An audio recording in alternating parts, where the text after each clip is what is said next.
নমস্কার বন্ধুরা, আমি পায়েল। আপনাদের সবাইকে কথা বিশ্ব কল্যাণ এই চ্যানেলে স্বাগত। আজকে আমরা একটি বিশেষ আলোচনা করব। আজকে আমরা এমন একটি বিষয় নিয়ে কথা বলবো যা প্রায় প্রত্যেক মানুষের মনেই কখনো না কখনো প্রশ্ন জাগায়। সেটি হলো, আমরা কেন এই পরিবারে জন্ম নিলাম? কেন এই মানুষ দুজনই আমাদের পিতামাতা হলেন?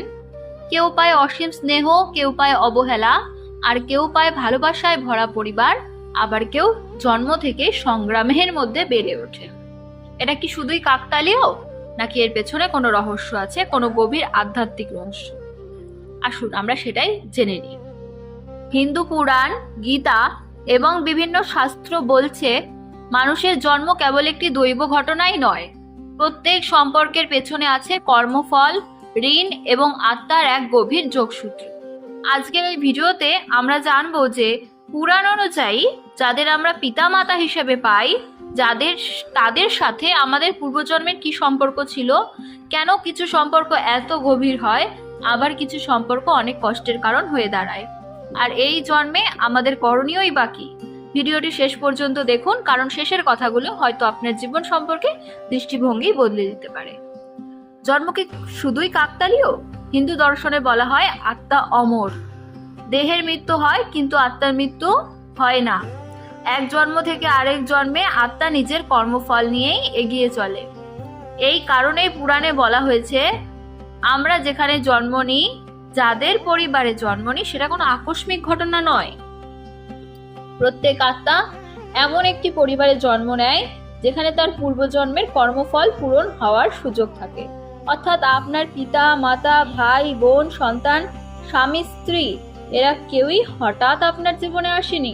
প্রত্যেকের সাথে আত্মার একটি পুরনো সম্পর্ক রয়েছে। এই সম্পর্ক কখনো ভালোবাসার, কখনো ঋণের, কখনো অসমাপ্ত কর্মের, আবার কখনো শিক্ষার। পুরাণ অনুযায়ী সন্তান এবং মাতা পিতার সম্পর্ককে অত্যন্ত পবিত্র মনে করা হয়, কারণ এই সম্পর্ক কেবল রক্তেরই নয়, এটি কর্মেরও সম্পর্ক। অনেক সময় যে আত্মা পূর্বজন্মে কারো উপকার করেছে, সে পরের জন্মে তার সন্তান হয়ে আসে। আবার কখনো যে কারোর প্রতি অন্যায় করেছে, সে সেই ব্যক্তির ঘরেই সন্তান হয়ে জন্ম নেয় কর্মফল ভোগ করার জন্য। এই কারণে অনেক পরিবারে অদ্ভুত ধরনের সম্পর্ক দেখা যায়। কোথাও সন্তান জন্ম থেকেই মায়ের কাছের খুব খুব খুব কাছের হয়, আবার কোথাও বাবার সাথে অকারণ দূরত্ব থাকে। কোথাও আবার সন্তান পিতামাতার জীবনে আশীর্বাদ হয়ে আসে, কোথাও আবার সম্পর্ক কষ্টে ভরা। শাস্ত্রে বলছে এসবের পেছনে রয়েছে আত্মার পুরনো সম্পর্ক। ঋণান্দুবদ্ধ পুরাণের গভীর ধারণা। হিন্দু শাস্ত্রে একটি শব্দ আছে, ঋণানুবন্ধ। এর অর্থ পূর্বজন্মের ঋণ বা অসমাপ্ত সম্পর্কের বন্ধন। যাদের সাথে আমাদের গভীর কর্মফল জড়িত থাকে, তারাই বারবার আমাদের জীবনে ফিরে আসে, কখনো পিতা হয়ে, কখনো মাতা হয়ে, কখনো সন্তান হয়ে। ভাবুন তো, এই পৃথিবীতে তো কোটি কোটি মানুষ আছে, তবু আপনি ঠিক এই পরিবারে কেন জন্ম নিলেন? কারণ আপনার আত্মার শিক্ষা, কর্মফল এবং জীবনের উদ্দেশ্য এই পরিবারের সাথেই জড়িত। পুরাণ বলে যে আত্মার সাথে আমাদের কোনো সম্পর্ক নেই, সে কখনো আমাদের জীবনের এত কাছে আসে না। আচ্ছা, এবার বলুন, কেন কিছু পিতামাতা কষ্ট দেয়? অনেকেই প্রশ্ন করেন, যদি পিতামাতা ঈশ্বরেরই রূপ হন, তাহলে কেন অনেক সন্তান তাদের কাছ থেকে কষ্ট পায়? এই প্রশ্নের উত্তরও পুরাণেই দিয়েছে। সব সম্পর্ক সুখ দেওয়ার জন্য আসে না, কিছু সম্পর্ক আসে আত্মাকে শিক্ষা দেওয়ার জন্য। কখনো কঠোর পিতা আমাদের ধৈর্য শেখান, কখনো অবহেলাকারী মাতা আমাদের আত্মনির্ভর হতে শেখান, কখনো পরিবারের কষ্ট আমাদের আধ্যাত্মিক পথে নিয়ে যায়। এর মানে এই নয় যে অন্যায়কে মেনে নিতে হবে, বরং এর মানে হলো প্রত্যেক সম্পর্কের পেছনে একটি গভীর কারণ থাকে। যে আত্মা আমাদের কষ্ট দেয়, সে অনেক সময় আমাদের জীবনের বড় শিক্ষক হয়ে ওঠে। আচ্ছা, এবারে আরেকটি প্রশ্ন আছে, কেন কিছু সন্তান জন্ম থেকেই বিশেষ হয়? পুরাণে বলছে কিছু সন্তান কেবল সন্তান নয়, তারা পূর্বজন্মের আশীর্বাদ। অনেক সময় কোনো আত্মা পূর্বজন্মে মহান কর্ম করে, তাই সে এমন পরিবারে জন্ম নেয় যেখানে সে ভালোবাসা, সম্মান, আধ্যাত্মিকতা এবং পরিবেশ পায়। আবার কিছু আত্মা জন্ম থেকেই অত্যন্ত শান্ত, জ্ঞানী ও ভক্তিময় হয়।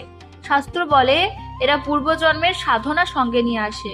এই কারণেই আমরা দেখি একই পরিবারে জন্ম নিয়ে দুই সন্তানের স্বভাব সম্পূর্ণ আলাদা হতে পারে, কারণ দেহ এক, পরিবার হলেও আত্মার যাত্রা আলাদা।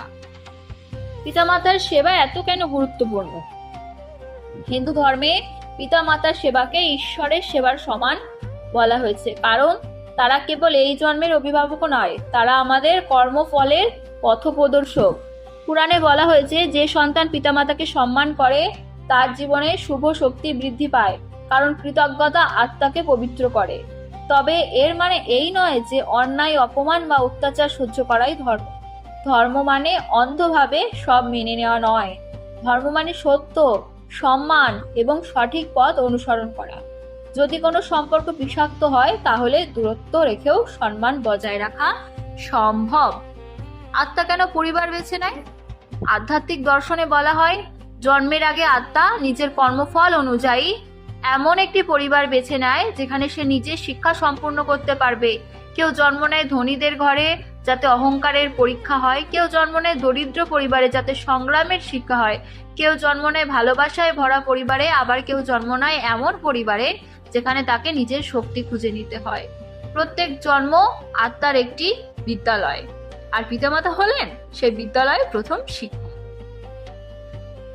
যখন সম্পর্ক খুব গভীর মনে হয়, আপনার কি কখনো মনে হয়েছে আপনার মায়ের সাথে সম্পর্কটা যেন বহু জন্মের, অথবা বাবার চোখের দিকে তাকিয়ে মনে হয়েছে যেন আগে কোথাও দেখা হয়েছে? একটু দেখবেন খেয়াল করে। পুরাণ বলে, গভীর আত্মিক সম্পর্কগুলো বহু জন্ম ধরে চলতে থাকে। এই কারণে কিছু সম্পর্কের মধ্যে অদ্ভুত টানও থাকে। কোনো কারণ ছাড়াই ভালোবাসা জন্মায়, আবার কোনো সম্পর্ক শুরু থেকেই জটিল হয়। এগুলো কেবল মানসিক ব্যাপার নয়, অনেক সময় এগুলো আত্মার স্মৃতি। নবম অধ্যায়, কর্মফল কি বদলানো যায়? সবচেয়ে গুরুত্বপূর্ণ প্রশ্ন হলো, যদি সবকিছু পূর্বজন্মের কর্মফল, তাহলে কি কিছুই বদলানো সম্ভব নয়? অবশ্যই সম্ভব। হিন্দু দর্শন বলে, অতীত কর্ম আমাদের পরিস্থিতি তৈরি করে, কিন্তু বর্তমান কর্ম ভবিষ্যৎ তৈরি করে। অর্থাৎ আপনি কেমন পরিবারে জন্ম নেবেন সেটা হয়তো পূর্বকর্ম নির্ধারণ করছে, কিন্তু আপনি সেই সম্পর্ককে কিভাবে পরিচালনা করবেন সেটা আপনার বর্তমান চেতনা নির্ধারণ করবে। ক্ষমা, ভালোবাসা, ধৈর্য, সচেতনতা এসবের মাধ্যমে পুরনো কর্মবন্ধন ধীরে ধীরে মুক্ত হতে পারে। এই কারণেই আধ্যাত্মিক মানুষেরা বলেন, ঘৃণা নতুন বন্ধন তৈরি করে, আর ক্ষমা আত্মাকে মুক্তি দেয়। এই জীবনে আমাদের করণীয় কি? যদি সত্যিই প্রত্যেক সম্পর্ক কর্মের ফল হয়, তাহলে আমাদের করণীয় কি? প্রথমত, পিতামাতাকে সম্মান করা, কারণ তারা আমাদের জীবনের পথ খুলে দিয়েছেন। দ্বিতীয়ত, অতীতের কষ্টকে শিক্ষা হিসাবে গ্রহণ করা। তৃতীয়ত, নিজের সন্তানদের সাথে এমন আচরণ করা যাতে ভবিষ্যতে ভালো কর্মফল তৈরি হয়, কারণ আমরা আজ যা করছি সেটাই আগামী জন্মের সম্পর্ক গড়ে তুলবে। আজ আপনি যেভাবে মানুষের সাথে ব্যবহার করছেন সেটাই একদিন আপনার কাছে ফিরে আসবে। তো বন্ধুরা, পুরাণ আমাদের একটি গভীর সত্য শেখায়, জীবনে কোনো সম্পর্কই অর্থহীন নয়। যাদের আমরা পিতামাতা হিসেবে পাই তারা কেবল এই জন্মের মানুষ নয়, তাদের সাথে আমাদের আত্মার বহু জন্মের সম্পর্ক থাকতে পারে। কখনো তারা আমাদের ভালোবাসা দিতে আসেন, কখনো শিক্ষা দিতে, কখনো পুরনো ঋণ শোধ করতে, আবার কখনো আমাদের আত্মাকে আরো শক্তিশালী করে তুলতে। তাই জীবনকে শুধু বাহ্যিক দৃষ্টিতে দেখলেই হবে না, ভেতর থেকে আত্মাকে প্রশ্ন করলে অনেক উত্তর পাওয়া যায়। কিন্তু আমরা যখন আত্মার দৃষ্টিতে দেখি তখন বুঝতে পারি প্রত্যেক সম্পর্কের পেছনে রয়েছে একটি গভীর উদ্দেশ্য। হয়তো এই কারণেই বলা হয়, পৃথিবীতে কেউই কাকতালীয় ভাবে আমাদের জীবনে আসে না। তো যদি ভিডিওটি আপনাদের ভালো লেগে থাকে তাহলে অবশ্যই লাইক করুন, শেয়ার করুন এবং চ্যানেলটি সাবস্ক্রাইব করুন। আর কমেন্টে জানাতে ভুলবেন না, আপনি কি বিশ্বাস করেন পিতামাতার সাথে আমাদের সম্পর্ক পূর্বজন্মের কর্মফল? আবার দেখা হবে নতুন কোনো আধ্যাত্মিক রহস্য নিয়ে। ধন্যবাদ। হর হর মহাদেব।